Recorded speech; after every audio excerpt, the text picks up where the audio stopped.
Hey everybody, welcome to my barn door tutorial. I'm going to start with a 1/4 inch plywood cut to the size of my door for behind, and then I cut some 1x6s for the base and the top to make my frame. Here I'm taking some wood glue and my nail gun to make sure those are nice and secure to the plywood behind. You want to make sure you're being pretty liberal with that glue. It really helps a lot to keep things secure and in line. So I'm going to go ahead and put my glue on and nail those 2 pieces in before I cut my side pieces as well.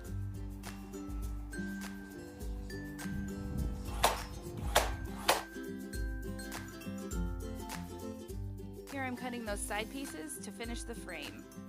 I'm going to glue and nail those in just like I did the top and bottom pieces, although I'm using 1x4s for the sides instead of 1x6s.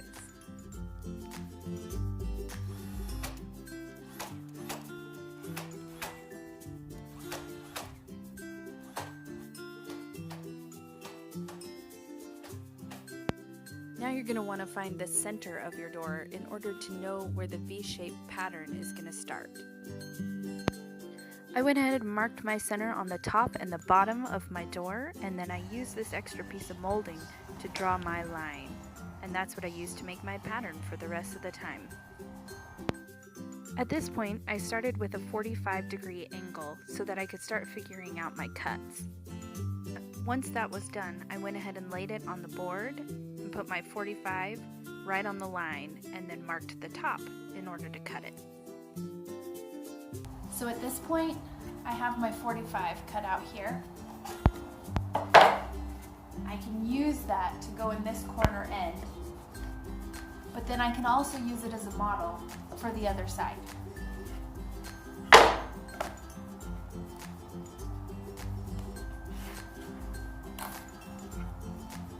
I'm gonna go cut this up and I'll show you how it fits.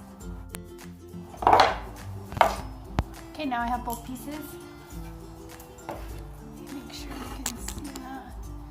First, my first cut goes here, and I have my line marked in the middle, so this is where I'm lining up this 45 here. And I'm going to use the second one at the exact same length and cut. Line up right there. And that'll be the beginning of the chevron style all the way down. So I'm going to go ahead and start cutting. This design is pretty simple if you can cut at a 45-degree angle. Let's get this puppy built.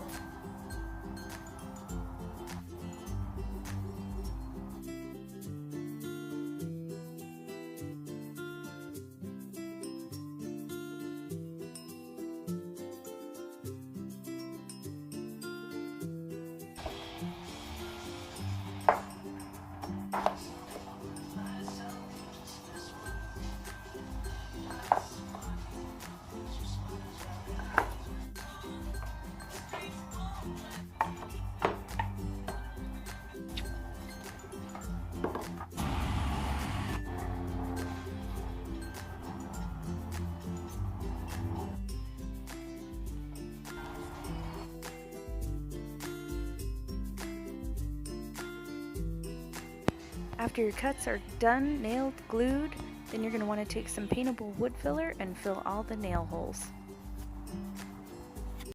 Okay, so at this point I've got everything filled, all the holes filled, all the cracks filled with some wood filler, and now I'm going to go ahead and sand. You can see here all the nail holes and a couple of the seams are filled, and I'm going to just sand it down now really well.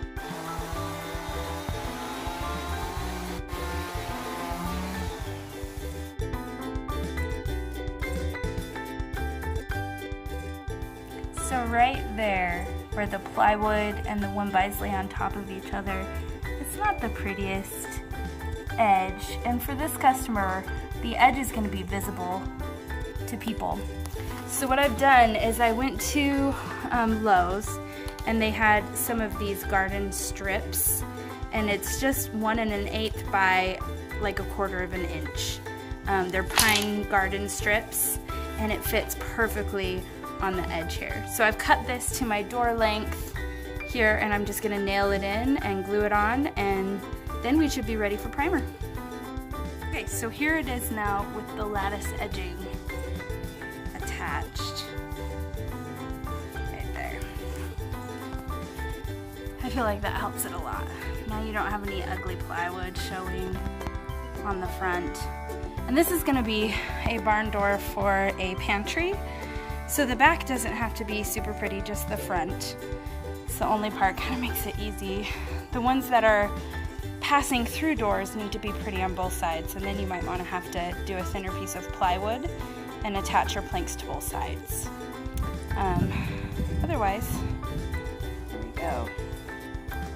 So I know some people might balk at this, but I use a canned primer. I really like the Kilts primer or this Bullseye primer. You can just get it at Home Depot or Lowe's. But for a base, I have to use multiple, then I don't have to load my gun. It's much easier for me. So you can try that, or you can use your spray gun and prime.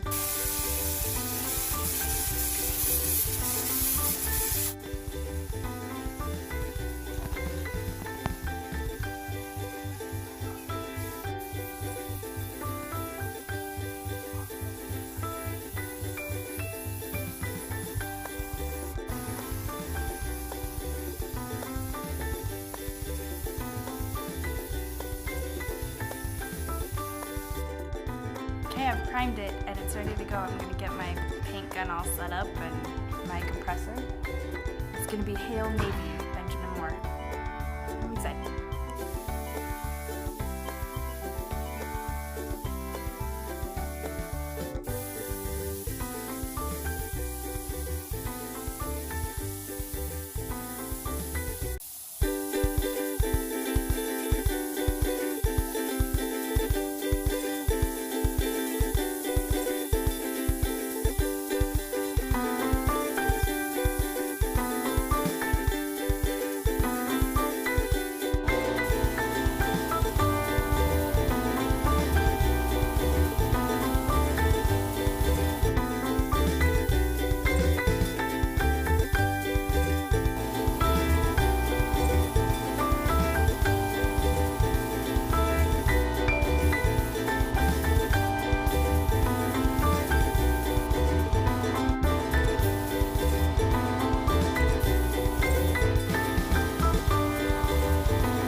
And that's it, it's all done. Now if you want to stick a sealant over the top of it, I'd use a polyacrylic or some water-based sealant, and it's all finished. You can go ahead and hang it. Don't forget to like and share, and be sure to ask me any questions that you might have. I'll try and do my best to answer.